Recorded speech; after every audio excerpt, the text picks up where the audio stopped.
ఈ వీడియోలో next flip flop T flip ఫ్లాప్ని స్టడీ చేద్దాం. సో జేకేకి స్మాల్ మోడిఫికేషన్ చేస్తే మనకి టీ వస్తుంది. ఏం చేశారు, జేని కేని కంబైన్ చేసేసి సింగిల్ ఇన్పుట్ కింద చేశారు, అదే మనకి టీ అవుతుంది. సో ఇప్పుడు నేను టీ 0 అనుకుంటే నాకు ఏమవుతుంది, జేకే ఫ్లిప్ ఫ్లాప్లో ఇది 0 ఇది 0 అంటే జేకే ఫ్లిప్ ఫ్లాప్లో నాకు 0 కండిషన్ ఏవైతే వాల్యూ వచ్చిందో ఆ వాల్యూ రావాలి. సో జేకే ఫ్లిప్ ఫ్లాప్లో నాకు 0 పొజిషన్లో మనకి ఏమవుతుంది, నో చేంజ్ స్టేట్. అంటే నాకు టీ 0 అయితే నాకు క్యూ 0గా ఉంటే Qn+1 0గా ఉంటుంది.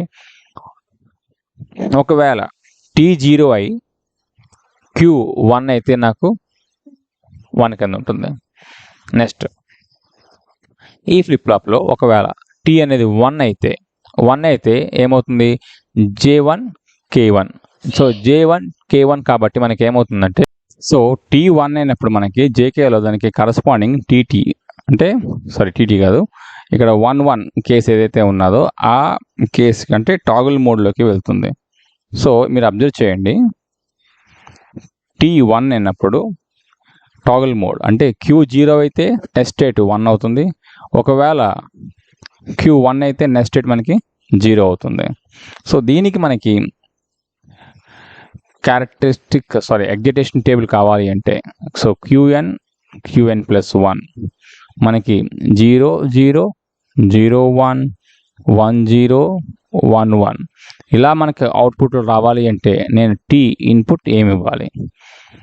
సో దానికోసం నాకు కావాల్సింది క్యారెక్టరిస్టిక్ టేబుల్లో మనకి ఏం చేస్తాం, Qn అండ్ టీ అంటే మనకి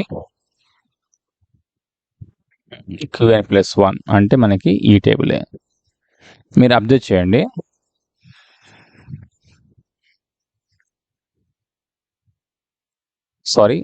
స్మాల్ మిస్టేక్, ఈ టేబులే మనకి క్యారెక్టరిస్టిక్ టేబుల్. అయితే ట్రూత్ టేబుల్ ఏమవుతుంది, ట్రూత్ టేబుల్ మనకి ఏమవుతుందంటే T and Q. So just like D flip flop లా ఉంటుంది. సో T0 అయితే Q0 Q0 కాదండి, ఇది నో చేంజ్ స్టేట్ అంటారు, నో చేంజ్ స్టేట్. అదే ఇక్కడ 1 ఉంటే టాగుల్ స్టేట్. అందుకని ఈ టీ ఫ్లిప్ ఫ్లాప్ని ఏమంటారంటే టాగుల్ ఫ్లిప్ ఫ్లాప్ అంటారు. ఎందుకంటే ఈ టీ ఫ్లిప్ ఫ్లాప్ కానీ ఎనేబుల్ అయితే మనకి అవుట్పుట్ అనేది టాగుల్ అవుతూ ఉంటుంది. నౌ ఇప్పుడు ఈ టేబుల్ మనకి క్యారెక్టరిస్టిక్ టేబుల్ కాబట్టి మీరు అబ్జర్వ్ చేయండి, నాకు క్యూ అండ్ Qn+1 రెండు 0 0 అవ్వాలి అంటే ఏమవ్వాలి, టీ 0 అవ్వాలి.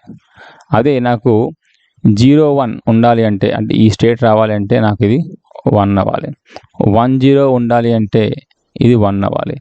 నెక్స్ట్ 1 1 ఉండాలి అంటే ఇది 0 ఉండాలి. సో ఇది మనకి ఎగ్జిటేషన్ టేబుల్ టీ ఫ్లిప్ ఫ్లాప్కి.